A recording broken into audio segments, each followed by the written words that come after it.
살아계신 하나님, 참 감사합니다.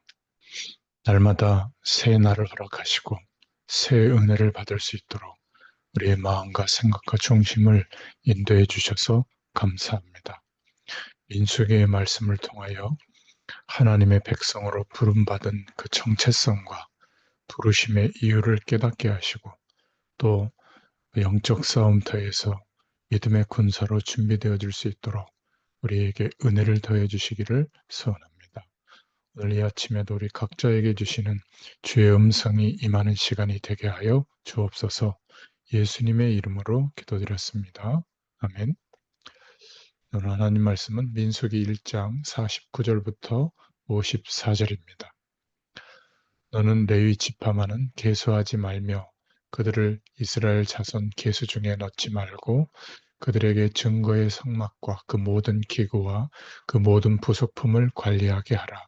그들은 그 성막과 그 모든 기구를 운반하며 거기서 봉사하며 성막 주위에 진을 칠지며 성막을 운반할 때에는 레위인이 그것을 걷고 성막을 세울 때에는 레위인이 그것을 세울 것이요 외인이 가까이 오면 죽일지며 이스라엘 자손은 막사를 치되 그 진영별로 각각 그 진영과 군기 곁에 칠 것이나 레위인은 증거의 성막 사방에 진을 쳐서 이스라엘 자손의 회중에게 진노가 임하지 않게 할 것이라.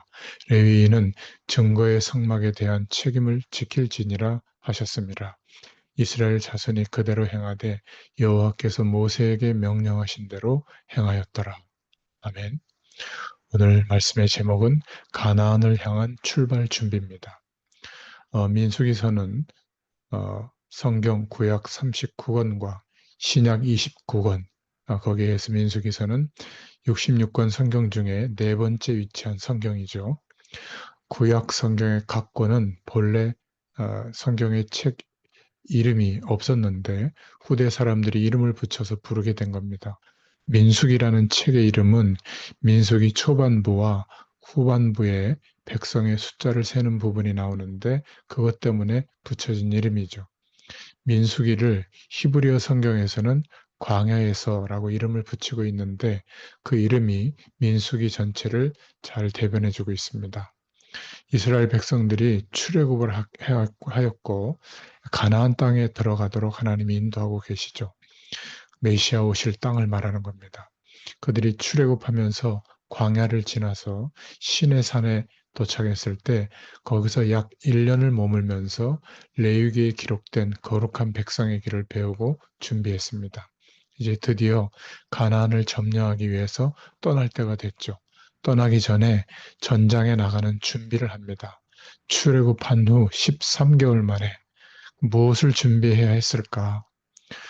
민수기서는 이스라엘 백성이 출애굽하고 난 후에 가나안을 향해서 출발하는 시내 광야에서 시작해서 가나안에 들어가기 전 모압 평야까지를 기록하고 있습니다. 이 기간에 이스라엘 백성이 어디에 있었을까? 그렇죠. 광야에 있었습니다. 이 광야는 이 땅에서의 우리의 삶을 그대로 반영하고 정확히 잘 보여주고 있습니다. 우리는 그래서 민수기에서 이 땅에서 하나님의 백성으로 어떻게 살아야 하는지를 잘 배울 수가 있죠. 오늘 첫 번째로 조직하라고 말씀하고 있습니다. 전쟁을 할 수 있는 준비죠. 가나안을 향해서 본격적으로 떠나기 전에 하나님은 이스라엘 백성들을 조직하게 합니다. 이스라엘의 가족이 야곱의 가족이 애굽에 들어갈 때는 70명으로 대표되는 수백 명의 사람이었는데 그들이 애굽에서 나올 때는 200만 명 이상으로 확장되었습니다. 그 사람들을 이끌고 가나안에 전장하러 들어가야 했죠. 하나님께서는 전쟁에서 싸울 수 있는 이스라엘 백성의 장정의 수를 파악해서 체계적으로 조직하게 합니다. 친히 각 부족의 두령들을 지명하여 세우시죠. 하나님의 일을 이루도록 조직하라는 겁니다. 오늘날에도 우리가 하나님은 우리를 통해서 하나님의 일을 이루도록 조직하라고 말씀하고 있는 겁니다. 조직하는 것이 하나님께서 우리를 통해서 일하시는 방식입니다. 우리는 항상 우리가 속한 그곳, 교회, 구역, 기관, 그것을 현장 말씀운동의 조직, 이것을 잘 조직하는 사람이 되어야 할 줄로 믿습니다. 그래서 하나님의 뜻을 생각하며 리더를 세워야 하고 효율적인 조직을 세워야 합니다. 그 일을 할 수 있는 준비된 사람이 되는 것이 매우 중요하죠. 하나님의 일을 위해서 준비된 사람으로 우리를 하나님이 인도하시는 줄로 믿습니다. 나에게 맡겨진 일이 무엇인가?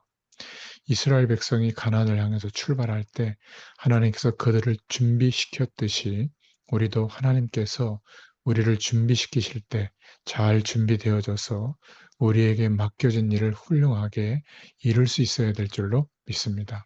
자, 그러기 위해서는 두 번째로 성별하라고 말씀하시는 이 축복이 임해야 됩니다. 민수기 1장 49절에 너는 레위 지파만은 계수하지 말며 이렇게 말하고 있죠. 가나안을 점령하러 가는 가장 중요한 일이 앞에 있다는 것을 명심해야 한다. 그것은 성별하는 것부터 시작해라. 49절에 너는 레위 지파만은 계수하지 말며 이렇게 말씀하고 있죠. 군대 조직을 하는 데는 레위 지파가 들어가지 않습니다. 지금은 한 사람이 급한데 일단은 예외 없이 모두가 전쟁에 동원되고 전쟁이 끝나고 나서 레위인들이 성막을 관리하면 되지 않겠어요? 그런데 하나님은 아니다라고 말씀합니다.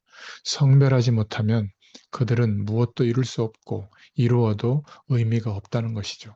그래서 성별하도록 하시는 이유를 말씀하는데 그들이 레위 지파를 성별하여 성막에 관련된 일만 하게 하는 것은 성막의 일이 많기 때문이 아닙니다. 그것을 통해서 그들이 성별되어야 하기 때문에 그렇게 하신 것이죠. 그렇게 구별된 성별을 통해서 그들은 지금 전쟁이 가장 중요한 것이 아니라 하나님 앞에 사는 것이 가장 중요하다는 것을 기억하고 명심하도록 한 겁니다. 그렇죠. 그 어떤 일이 가장 중요하고 급하다고 할지라도 하나님 앞에 성별해야 할 것은 성별해야 합니다. 시간을 성별하여 주의를 지키고 재물을 성별하여 헌금을 드리고 우리의 몸과 시간을 성별해서 주의 일에 봉사해야죠. 성별 없는 오리는 망하는 지름길이죠. 하나님보다 귀한 것은 없습니다. 하나님의 뜻을 행하는 것보다 귀한 것은 없습니다. 전쟁도 하나님의 뜻을 행하는 것보다 더 귀하지 않죠. 우리가 성별 없이 한다면 목적과 수단이 바뀌게 되는 겁니다. 이스라엘이 왜 가나안에 들어가려고 하는 것인가? 가나안에 들어가는 것은 목적이 아니라 수단이죠.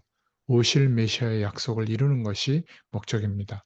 그런데 그것을 위해서 성별되는 것이 없이 모든 것을 그냥 열심히만 한다면 어느 순간에 목적과 수단이 그 순서가 뒤바뀌게 되는 겁니다. 그러니 죽게 생겼을지라도 성별해야 하는 것이죠. 그렇다면 나를 거룩하게 하는 성별은 무엇일까?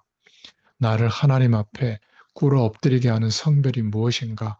그 성별이 우리에게 있어야 됩니다. 하나님의 일, 큰 일을 하고 싶습니까? 그렇다면 이렇게 성별된, 준비된 사람이 되어야 합니다. 준비하는 사람이 되시기 바랍니다. 사람들을 조직하고 정비하라. 그리고 자기 자신에게 분명히 약속해라. 어떤 일이 있어도 지켜야 하는 나의 성별을 정하고 그것을 약속해라.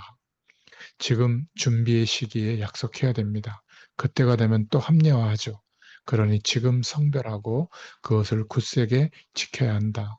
성별할 준비가 된 사람만이 하나님의 일을 할 수 있는 겁니다. 세 번째로 전투 태세를 갖추어라. 이 전투 준비가 민수기 1장 3절에 백성의 수를 세는 겁니다. 20세 이상으로 싸움에 나갈 만한 모든 자를 세라고 말씀하시죠. 전투 태세를 말합니다. 우리의 믿음의 삶은 광야 같은 이 땅에서 사는 우리의 삶도 바로 이 전투와 같죠. 믿음의 전투. 이 전투 준비도 하지 않고 믿음 생활을 한다면 영적 전투에서 패합니다. 그래서 하나님은 이스라엘의 백성들에게 전투 태세를 요구했듯이 오늘날 믿음의 여정을 가고 있는 우리에게도 전투 태세의 마음을 가지라고 말씀하시는 겁니다. 전투 태세의 마음이 중요하다. 가나안으로 가는 여정은 그냥 흐지부지하게 소풍 가는 게 아니죠. 그 길은 영적 전투의 길입니다. 처음부터 전투 자세를 가지고 가야 한다. 군사가 전투에 대한 의지가 없다면 그 싸움은 해보나 마나죠. 하나님은 이스라엘 백성의 마음가짐을 다시 하도록 전투에 나갈 백성의 수를 세도록 하신 겁니다. 믿음을 시작하는 것이 우리에게는 세례죠. 세례를 받으면 이제 무엇인가 조금 더 바뀌어야 합니다.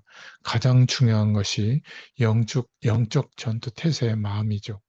이전에 옛사람은 죽고 예수 안에서 거듭난 믿음의 길을 가는 것이 세례입니다. 그러기에 이제는 강인한 믿음의 군사로 거듭날 수 있기를 축원합니다. 오늘 말씀을 통해서 첫 번째로 믿음의 길을 갈지 말지를 신중하게 고민할 수 있기를 바랍니다. 우리가 믿음의 길을 가기로 결정했다면 전투 태세로 진지하게 임하라. 믿음은 싸구려가 아닙니다. 너무 귀중해서 우리가 살 수 없기 때문에 그래서 공짜로 주어진 것이지 최소한 그것이 얼마나 귀한지는 알아야 합니다. 두 번째로 전투 태세에서 가장 중요한 것은 목적을 분명히 하는 겁니다. 그렇다면 중요하지 않는 일에 크게 개의치 않을 거예요. 우리의 눈을 하늘에 굳건하게 고정시키고 이 땅에서 믿음의 전투 태세의 마음으로 가라. 이러한 전투태세의 마음을 가지면 이 땅에서 믿음의 길을 가면서 만나게 되는 모든 문제들을 거뜬히 이길 수 있게 됩니다. 오늘 말씀은 믿음을 시작하는 자세를 말하고 있습니다. 이 은혜가 누려지기를 축원합니다. 하나님 감사합니다. 우리의 모든 인생의 길이 언약의 길에 있음을 기억하게 하시고 영적 전투의 자세를 가지고 믿음으로 선한 싸움을 싸워 승리하게 되는 걸음을 걷게 되도록 역사하여 주시옵소서. 예수님의 이름으로 감사하며 기도드렸습니다. 아멘. 네, 계속 기도합니다.